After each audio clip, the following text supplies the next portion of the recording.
Yeah, well, I know, and I mean, I share that frustration too. You just think, look, what part of this don't you get?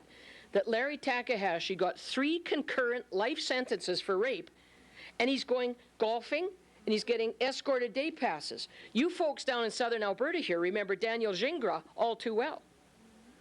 And that sucker was having a birthday party at West Edmonton Mall on an escorted pass, and he got out. Why? I don't know why they can't figure it out.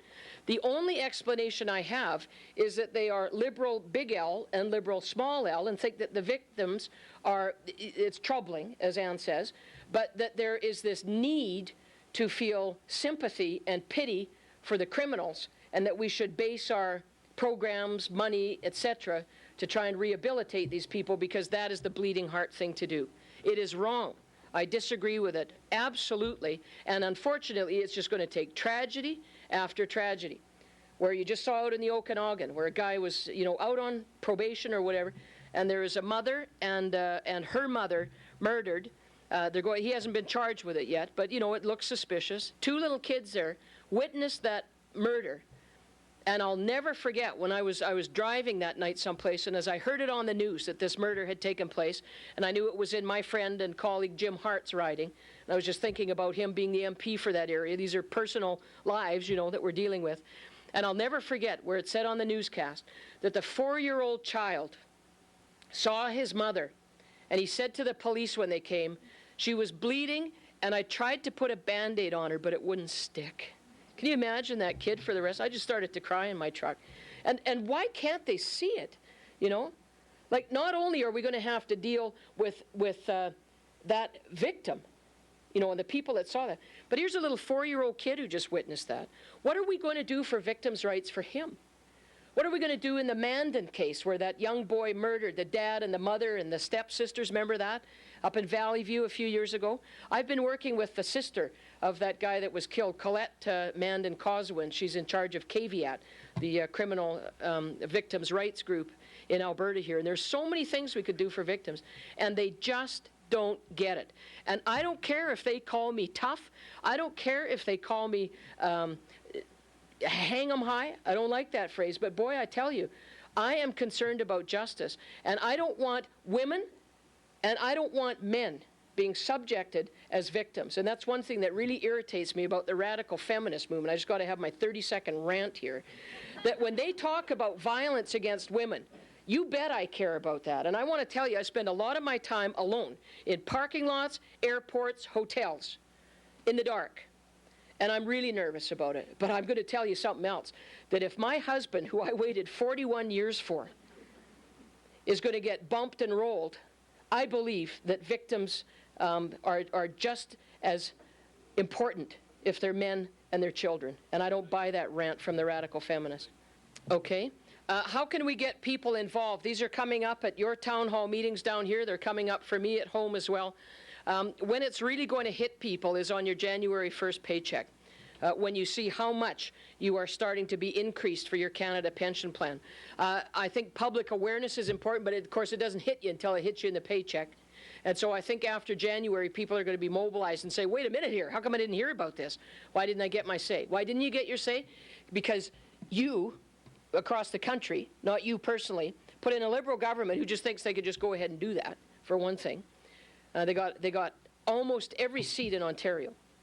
And so I said, well, like if you want it, here it is, come and get it. But you better hurry, because it may not last. And that's what we need to do. Just huge public awareness. I suspect that there could be rallies like the Axe the Tax rallies that we had with the GST.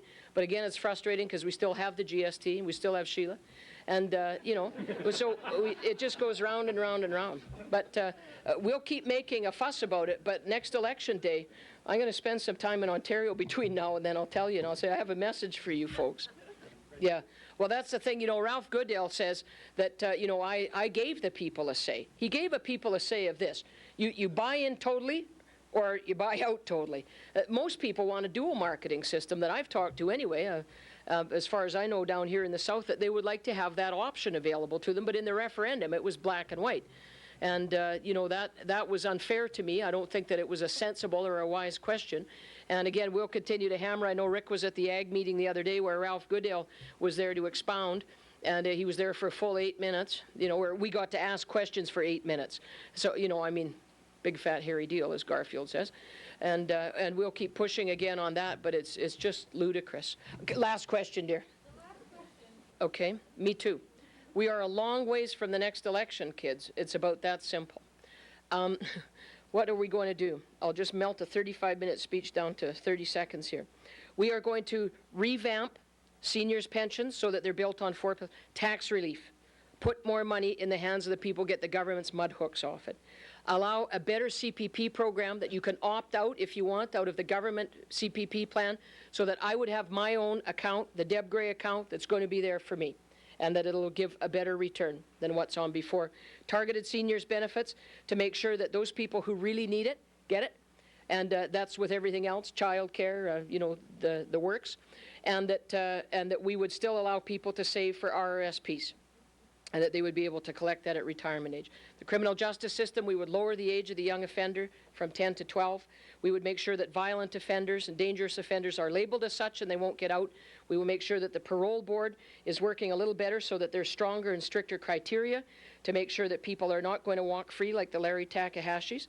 The Unity case will let Quebec and the rest of Canada decide via referendum. We would make sure that there's a very clear question. If there's going to be another referendum in Quebec, I think it should be balanced by a referendum across the country. And I talked about criminal justice and MP pensions. We'll make it fair and we'll make it retroactive. Okay, thanks. Well, there's the conclusion of my speech. Thank you very much.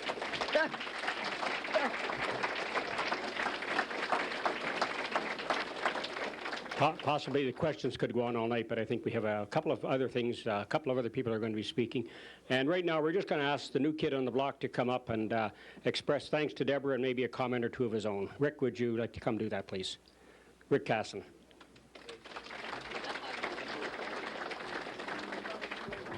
Thank you. I know that Deborah's been on the go since 4 o'clock our time this morning, so I will keep it short and hopefully we can let her go. But I think you can see from Deborah's presentation just what kind of a person the Reform Party has here.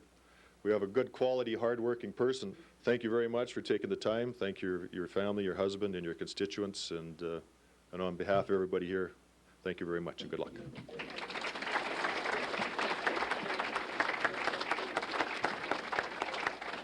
Property rights are something which should be absolutely mandatory and essential, and yet, you know, we've never seen a government even come close to willing to put that into the Constitution. But I think it's important, and if you're going to expropriate my land, I'd like to get given fair market value for it. Thanks.